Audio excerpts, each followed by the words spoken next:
Huwag nating itapon ang balat or taba ng baboy. Gawin ito. Ayan, simple lang naman ito. Papakuluan lang po natin itong balat na may taba. Papakuluan natin siya sa toyo, suka, sibuyas, bawang, magic sarap at paminta.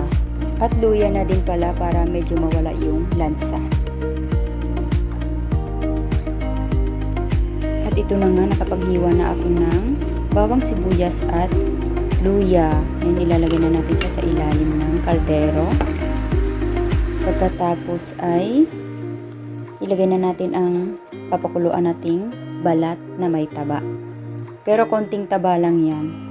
Yung balat na to ay nanggaling sa laman na ginawa naming siomai. Okay, lagyan natin ng paminta, magic sarap para lumasa naman, at saka toyo. At pagkatapos, lagyan natin ng tubig. Ayan, may tubig na siya at lagyan na natin ng suka. Pakuluan lang natin yan hanggang sa lumambot po ang balat.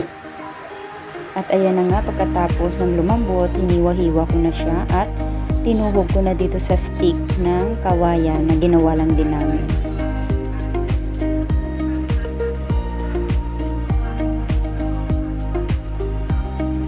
At ayun na nga, pinaapoyan ko ng uling. Ihawin muna natin ang uling bago natin siya ipang ihaw. Char lang, ayan, at may apoy na. Ilalagay na po natin ngayon ang balat ng baboy.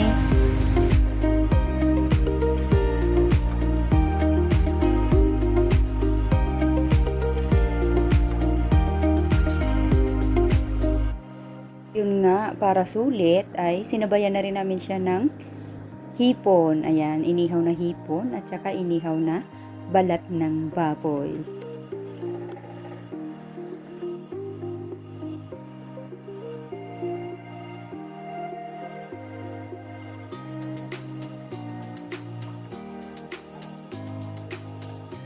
At ayan, kung napapansin nyo nga po, dumidikit po yung inihaw na balat doon sa mismong ihawan. So, may naisip akong paraan dyan. Nagpabiyak ako ng kawayan doon sa aking mister at nilagay ko po siya sa magkabilang gilid. At ayan na nga, tsada, nakahangga ang balat ng baboy na iniihaw natin. O, diba? Para-paraan lang yan.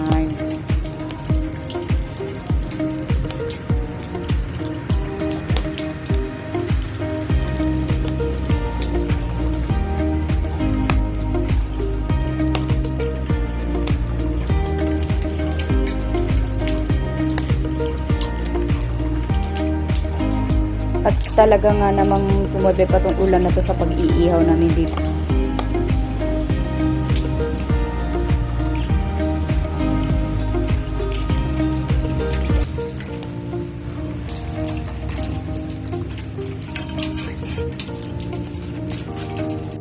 At yun nga, ginawan ko rin siya ng sausawan na suka na may paminta, kunting asukal, sibuyas na puti at pipino. Siyempre, para masarap naman yung kain natin. Yummy!